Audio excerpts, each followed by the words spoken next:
আসসালামু আলাইকুম। আপনাদের সাথে আজকে যে বিষয়টি নিয়ে আলোচনা করতে যাচ্ছি সেটা হচ্ছে হার্ট অ্যাটাক।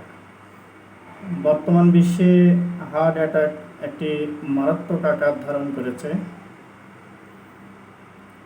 এবং প্রায় দেখা যাচ্ছে যে হার্ট অ্যাটাকে অনেক রোগী মারা যাচ্ছে বিভিন্ন সময়ে, বিভিন্ন বয়সে। তো আজকে এই বিষয় নিয়ে আলোচনা করব। চলেন জেনে আসি হার্ট অ্যাটাকের প্রাথমিক লক্ষণসমূহ, কিভাবে বুঝবেন হার্ট অ্যাটাক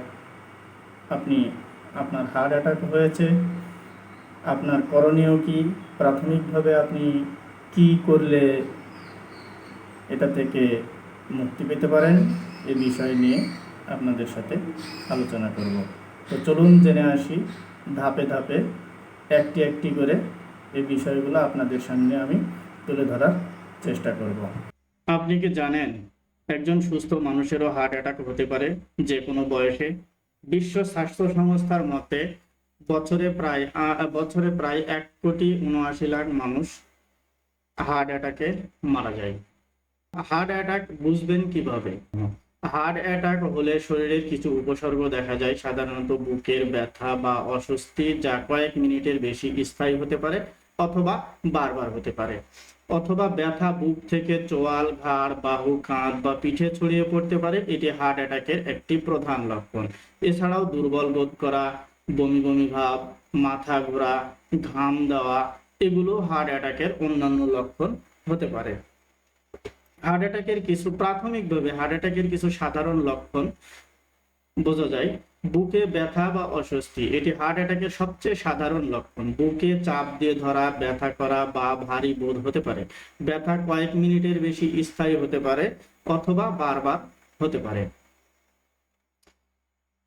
বুকে ব্যথা ছাড়াও শরীরের অন্যান্য অংশে এই ব্যথা ছড়িয়ে যেতে পারে, যেমন বাহু, কাঁধ, ঘাড়, চোয়াল ও পিঠেও এই ব্যথাটি ছড়িয়ে যেতে পারে পর্যায়ক্রমে। এছাড়াও দুর্বল বোধ করা এবং ঘাম দেওয়া, হঠাৎ করেই দুর্বল বোধ হবে, এটিও একটি হার্ট অ্যাটাকের লক্ষণ। এছাড়া শ্বাসকষ্টও হতে পারে। শরীর চর্চা করার সময় বা খুব গরমে যদি ঘাম হয় তাহলে সেটা স্বাভাবিক, কিন্তু যদি বুকের ব্যথার সাথে সাথে প্রচন্ড ঘাম হয় তাহলে সেটি হার্ট অ্যাটাকের অন্যতম লক্ষণ।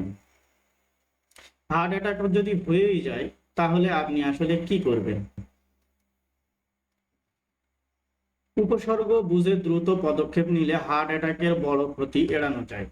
হঠাৎ হার্ট অ্যাটাক হলে ভয় পাবেন না, বরং দ্রুত জোরে ও ঘন ঘন কাশি দেবেন, যেন কাশির সঙ্গে কফ বের হয়ে আসে। প্রতিবার কাশি দেওয়ার আগে অবশ্যই দীর্ঘশ্বাস নেবেন। এভাবে ঘন ঘন কাশি এবং দীর্ঘশ্বাস নিতে থাকুন। ঘন ঘন কাশি এবং দীর্ঘশ্বাস প্রতি 2 মিনিট পর পর নিতে থাকুন। এতে আপনার হৃৎপিণ্ডে নিয়মিত রক্ত সঞ্চালন হতে থাকবে। তাতে আপনার হৃদযন্ত্রের ক্রিয়া পুরোপুরি বন্ধ হবে না। এটি সচল রাখতে অনেক সহায়তা করে। হাসপাতালে নেওয়ার আগে রোগীকে এটি অবশ্যই সাহায্য করে, কারণ দীর্ঘশ্বাসের ফলে শরীরে অক্সিজেনের পরিমাণ বৃদ্ধি পেতে থাকে এবং ঘন ঘন কাশি দেওয়ার ফলে বুকে যে চাপ সৃষ্টি হয় সেটা অনেকটাই কমে আসে এবং শরীরে রক্ত সঞ্চালনের জন্য আবারও প্রস্তুত হয়। এই প্রক্রিয়াটি আপনি চলমান রাখবেন, অবশ্যই চলমান রাখবেন কতক্ষণ পর্যন্ত? আপনি আপনার নিকটস্থ স্বাস্থ্য কেন্দ্রে পৌঁছানো পর্যন্ত। প্রতিমধ্যে এবং নিকটস্থ স্বাস্থ্য কেন্দ্রে পৌঁছানো পর্যন্ত এই প্রক্রিয়াটি চলমান রাখবেন। তাতে আপনার শরীরে রক্ত সঞ্চালন বন্ধ হবে না এবং হৃদযন্ত্রের ক্রিয়াও বন্ধ হবে না। তাতে আপনি হসপিটালে বা আপনার নিকটস্থ স্বাস্থ্যসেবা কেন্দ্রে উপস্থিত হলে ডাক্তাররা আপনাকে দেখে বুঝে চিকিৎসা সহায়তা করবেন। এতে আপনি দ্রুতই সুস্থ হয়ে উঠবেন, মারাত্মক ঝুঁকি থেকে আপনি রক্ষা পাবেন। আজকে এই পর্যন্তই। তো সবাই ভালো থাকবেন। যদি আমার ভিডিওটি ভালো লেগে থাকে অবশ্যই আমার চ্যানেলটিকে সাবস্ক্রাইব করে আমার চ্যানেলের পাশে থাকবেন। ধন্যবাদ সবাইকে।